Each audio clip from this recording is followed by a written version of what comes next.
चलिए बड़ी जानकारी का रुख कर लेते हैं इन सबके बीच और आपको बता दें कि सीएम अशोक गहलोत का बयान सामने आया है। अध्यक्ष पद को लेकर कहा कि मैं चुनाव नहीं लड़ूंगा। ये बड़ी जानकारी आपको दे रही हैं।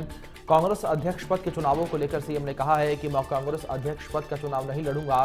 सोनिया गांधी से बैठकर मैंने बातचीत की है। तो आपको बता दें कि सीएम अशोक गहलोत दिल्ली में हैं और सोनिया गांधी से उनकी मुलाकात हुई है और उन्होंने कहा कि कांग्रेस ने मुझे पिछले 50 सालों में बहुत कुछ दिया है।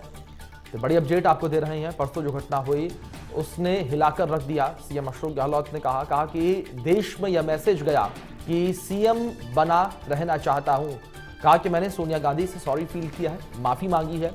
जिस तरीके से पूरा घटनाक्रम प्रदेश में हमें देखने को मिला, जिस तरीके से विधायकों की गुटबाजी हमें देखने को मिली, जिस तरीके से विधायक अड़ गए कि सचिन पायलट को सीएम नहीं बनने देंगे, इस पूरे घटनाक्रम पर सीएम अशोक गहलोत ने सामने से जाकर माफी मांगी है। और वहीं दूसरी ओर सीएम अशोक गहलोत की कोई इन्वॉल्वमेंट जो है वो भी इस पूरी घटना में नहीं रही। लेकिन इन सब के बावजूद सीएम अशोक गहलोत ने इस पूरे विषय पर माफी मांगी है। जिस तरीके से कुछ देर पहले हमारे संपादक जुड़े थे हमारे साथ, उन्होंने भी तमाम जानकारियां जो है इस पूरे प्रदेश के हालात पर दी। तो किस तरीके से उन्होंने कहा कि बिना किसी इन्वॉल्वमेंट के बावजूद सीएम अशोक गहलोत ने सोनिया गांधी से पूरे विषय पर माफी मांगी है। ये बातें साफ तौर पर दर्शाती हैं कि किस तरीके से सीएम अशोक गहलोत जो हैं वो अपना कद रखते हैं, किस तरीके से बड़े कद के वो नेता हैं कि पूरे प्रकरण में अपनी इन्वॉल्वमेंट ना होने के बावजूद उन्होंने माफी जो है वो सोनिया गांधी से। तो यहाँ पर सीएम अशोक गहलोत की ओर से ये कहा गया है अध्यक्ष पद चुनावों को लेकर कि वो चुनाव नहीं लड़ेंगे।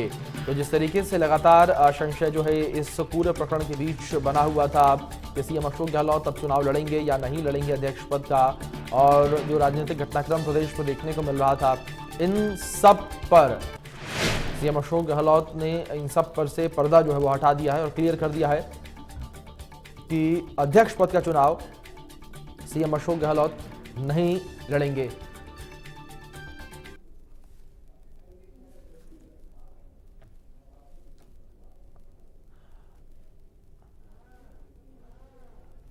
तो इस बीच अजीत मंडोला हमारे साथ जुड़ गए हैं, हमारे राजनीतिक संपादक। अजीत जी, सवाल आपसे यहां पर यह कि जिस तरीके से अब सीएम अशोक गहलोत की मुलाकात सोनिया गांधी से हो चुकी है, इस मुलाकात के क्या कुछ मायने निकाले जाएं? देखो, अभी तक जो एक सस्पेंस था कि क्या गहलोत अध्यक्ष का चुनाव लड़ेंगे या नहीं लड़ेंगे, कल तक खबरें थी कि लड़ भी सकते हैं, सोनिया गांधी से मिलने के बाद फैसला होगा, क्योंकि पार्टी का एक बड़ा धड़ा चाहता भी था कि अशोक गहलोत अध्यक्ष बने और जिससे कि एक पार्टी नए सिरे से फिर उसका पुनर्गठन किया जा सके। लेकिन अशोक गहलोत ने आज खुद इन सभी संभावनाओं से इनकार कर दिया, क्योंकि खुद एक बार उन्होंने कहा था वो लड़ेंगे, फिर उन्होंने आज ये क्लियर कर दिया कि वो कांग्रेस अध्यक्ष का चुनाव नहीं लड़ेंगे। अब ये वाला चैप्टर तो क्लोज हो गया कि अशोक गहलोत कांग्रेस के अध्यक्ष नहीं बनने जा रहे हैं। अब रहा सवाल कि कौन बनेगा। अब दिग्विजय सिंह आज पर्चा ले गए हैं, कल वो शायद दाखिल करेंगे, शशि थरूर का नाम चल रहा है।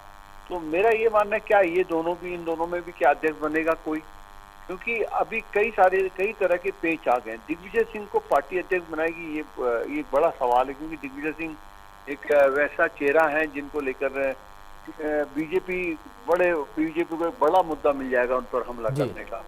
तो अब सारी चीजें देखनी होंगी। और दूसरा सवाल राजस्थान के मुख्यमंत्री पद का भी है। अभी तक अशोक गहलोत मुख्यमंत्री पद छोड़ेंगे लगता नहीं है, लेकिन अब ऊंट किस करवट बैठेगा, कल अध्यक्ष का चुनाव का नामांकन की जो तारीख है वो खत्म होने के बाद पता चलेगा कि कहीं है। हाँ, तो अब इसके लिए हमको 1-2 दिन वेट करना पड़ेगा और उसके बाद पार्टी क्या डिसीजन लेती है, ये क्या कोई नया अध्यक्ष बनेगा, वो कोई बाद में क्या फैसला करता है, तो ये सारी चीजें देखनी पड़ेगी। तो अभी राजस्थान का चैप्टर कुछ दिन मेरे को लगता है कि आने वाले दिन गर्म ही रहेगा। जी अजीत जी, जिस तरीके से यहाँ पर बातें कही जा रही हैं कि जो डैमेज हुआ था उस डैमेज को कंट्रोल कर लिया गया है आलाकमान की ओर से और खुद सीएम अशोक गहलोत की जो इन्वॉल्वमेंट थी उसके माध्यम से। लेकिन इन सब के बीच अजीत जी, बड़ा सवाल यहाँ पर यह भी है कि सचिन पायलट जिस तरीके से अब नाराज हुए हैं, ये नाराजगी किस तरीके से दूर होगी अब, क्योंकि साफ तौर पर जो गहलोत खेमे के विधायक थे उन्होंने सीधे आकर गद्दार करार दिया है सचिन पायलट को और नाखुश हुए हैं उनसे, उनको नकारा है। तो साफ तौर पर सचिन पायलट भी आहत हुए होंगे। ये कांग्रेस की एक अजीब सी राजनीति निकल के आई है इस पूरे जी। घटनाक्रम में राजस्थान को लेकर। जी मुझे याद नहीं पड़ता मेरे 28-30 साल के कैरियर में कभी इस तरह के काम राजस्थान मतलब कांग्रेस की राजनीति में हो कि एक व्यक्ति जिसने की पार्टी को तोड़कर बीजेपी के साथ गठबंधन की पूरी तैयारी कर ली थी, सरकार गिरा ही दी थी एक तरीके से, जी वो अचानक इतना हावी हो जाता है कि लगता है कि सचिन पायलट ही सब कुछ करा रहे हैं। जी तो कहीं ना कहीं मीडिया में नो डाउट कि मीडिया इस वक्त पूरी तरीके से सचिन पायलट के साथ खड़ा है और मीडिया में तमाम तरह की खबरें चलाई जा रही हैं कि अशोक गहलोत से नाराज हैं, अशोक गहलोत ऐसे हैं, अशोक गहलोत वैसे हैं।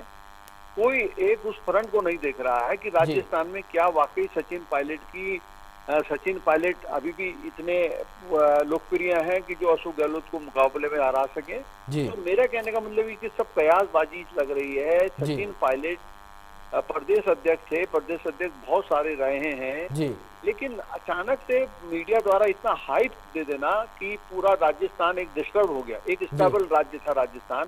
कांग्रेस आज जिस स्थिति से गुजर रही है, कांग्रेस खत्म होने की कगार पर है। 2 राज्य बचे हैं कांग्रेस के पास मुश्किल से, एक छत्तीसगढ़, एक राजस्थान।